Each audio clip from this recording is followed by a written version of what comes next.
Artificial की दुनिया में एक ऐसा नाम जो सबसे खास है, सर जेफरी हिंटन, जिन्हें एआई के गॉडफादर के नाम से भी जाना जाता है।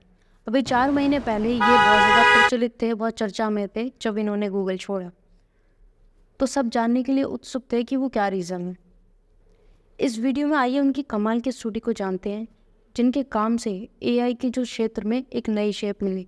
उन्होंने जब एक क्रांति उसमें लाई, जब 1980s में उसकी जो पॉपुलैरिटी है, यानी कि एआई की पॉपुलैरिटी है, वो जब कम हो रही थी। और साथ ही साथ ये भी जानें कि उन्होंने गूगल छोड़ी तो उसके क्या रीज़न थे। अब शुरुआत करते हैं उनकी कहानी से। तो हमारी कहानी यूनाइटेड किंगडम से शुरू होती है, जहाँ सर जेफरी हिंटन का जन्म हुआ 1947 में। बचपन से ही उनका मन हमेशा इंसान के दिमाग और उसके काम करने के जो उसके काम करने के जो विज्ञान की तरफ है वो खींचता था कि आखिर इंसान का दिमाग है वो काम कैसे करता है।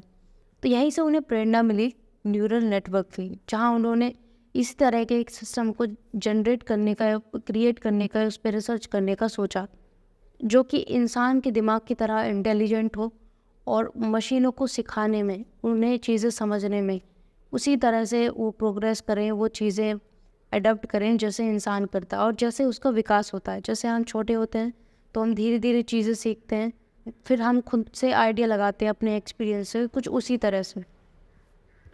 एक इंटरव्यू के दौरान जेफरी हिंटन सर ने बताया कि मुझे हमेशा ये विचार बहुत ज़्यादा आकर्षित करता था कि आखिर इंसान का दिमाग है वो कैसे काम करता है। उसी से जुड़ा हुआ वह हमारा सेकंड पॉइंट है, न्यूरल नेटवर्क, जिसके path finder Geoffrey Hinton sir को कहा जाता है। तो जेफरी हिंटन सर का जो सफ़र है वो एआई की दुनिया में उनके न्यूरल नेटवर्क पर किया गया पायनियर काम से शुरू हुआ, जो इंसान के दिमाग से प्रेरित था। उनकी ये जो रिसर्च है वो 1980s में, जैसा कि मैंने बताया, जब एआई की जो पॉपुलैरिटी है वो कम हो रही थी, तब उन्होंने उसे एक नया रास्ता दिया। टेड टॉक्स के शो में उन्होंने बताया कि न्यूरल नेटवर्क को उन्होंने एक चाबी की तरह बताया, जो कि प्रॉब्लम को सॉल्व करने में काफ़ी सक्षम है। ये जैसे कंप्यूटर को सोचने और समझना सिखाने की कैपेबिलिटी वो रखती है। इससे जुड़ा हुआ हमारा तीसरा पॉइंट है कि एआई में जेफरी हिंटन सर का वो क्या योगदान है। उनका जो योगदान है वो अनंत है। उनका डीप लर्निंग एल्गोरिथम पर काम करना, खासकर सीएनएनएस और आरएनएनएस, एनएनएस की फुल फॉर्म होती है कन्वोल्यूशनल न्यूरल नेटवर्क्स, और आरएनएनएस की फुल फॉर्म होती है रिकरेंट न्यूरल नेटवर्क्स। दोनों की मदद से कंप्यूटर विजन और नेचुरल लैंग्वेज की जो प्रोसेसिंग है, उन दोनों में एक खास बदलाव है वो देखने को मिला।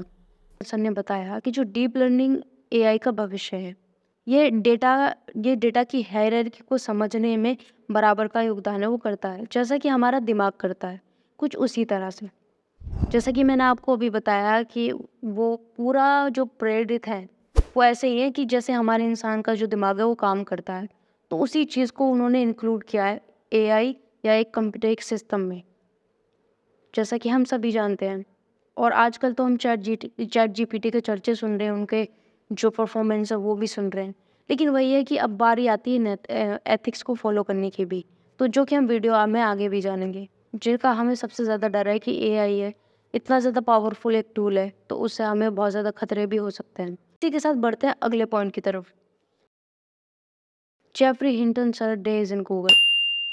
2013 में गूगल ने हिंटन सर के जो काम को पहचाना और उन्होंने उनकी कंपनी डीएनएन रिसर्च को खरीदा। जेफरी हिंटन सर ने इस समझौते के हिस्से के रूप में गूगल में काम किया। एआई की रिसर्च को आगे बढ़ाने के लक्ष्य को लेकर उन्होंने बहुत ज़्यादा मेहनत करी और रिजल्ट दिए। इसी से जुड़ा हमारा अगला पॉइंट है उनका गूगल में रिजाइन। लेकिन 2019 में एक चौंकाने वाली अनाउंसमेंट है वो टेक दुनिया को हिला डालने वाली थी। 2000 लेकिन दो यहाँ पे एक और कट लगा देना प्लीज़।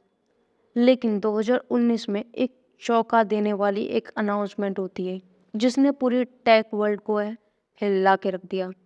जेफरी हिंटन सर ने गूगल को छोड़ने का फैसला लिया, लेकिन क्यों?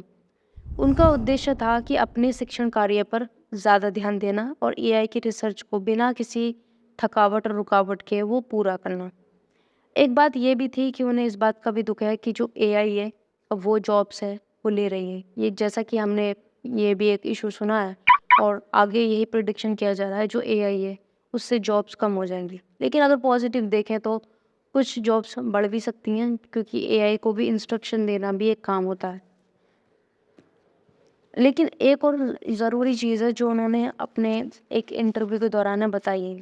उन्होंने उनकी जो स्टेटमेंट थी, मैं वो वर्ड बाय वर्ड आपको पढ़ के बताते हैं कि जब उनसे पूछा गया कि उन्होंने क्विट क्यों किया, तो उन्होंने लिखा, जो पूरी स्टेटमेंट है वो आपको पढ़ के सुनाते हैं। Because we need to think really hard now about how we are going to control something that's more intelligence than अस।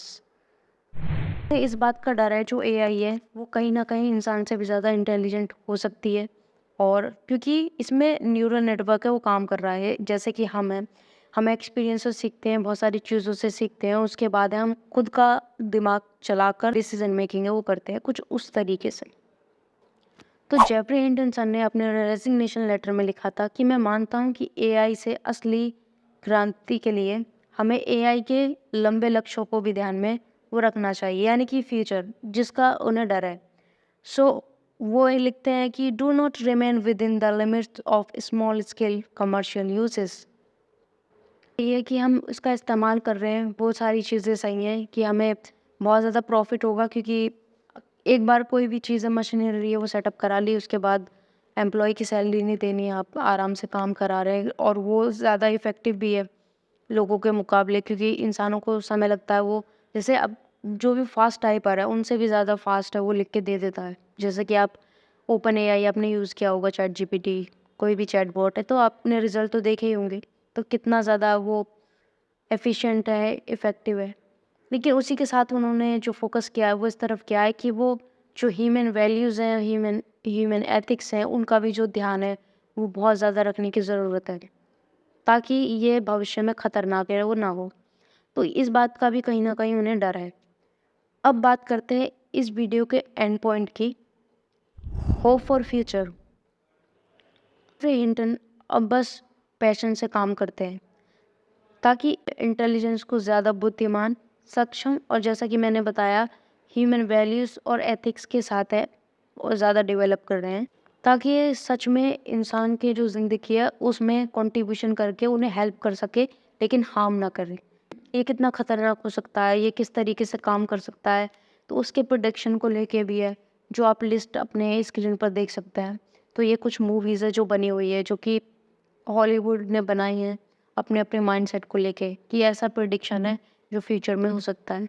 और जैसा कि हम भी एक पॉसिबिलिटी है वो लेके चलते हैं, अगर कोई चीज़ है वो खुद से समझ रही है, वो खुद को इंस्ट्रक्शन दे सकती है, हम तो देते हैं, अभी देते ही हैं, लेकिन वो खुद से अगर डिसीजन मेकिंग है वो करने लगे, तो कई बार बिल्कुल इसमें पॉसिबिलिटीज़ हैं कि खतरा हो सकता है।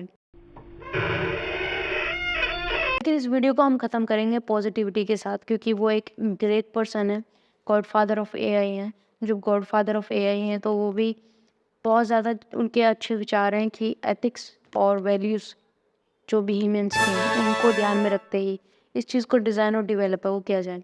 तो ऐसी और वीडियोज़ के लिए आप हमारे साथ जुड़ सकते हैं और अपनी कमेंट है वो कर सकते हैं कि आप किस टॉपिक पर वीडियो चाहते हैं।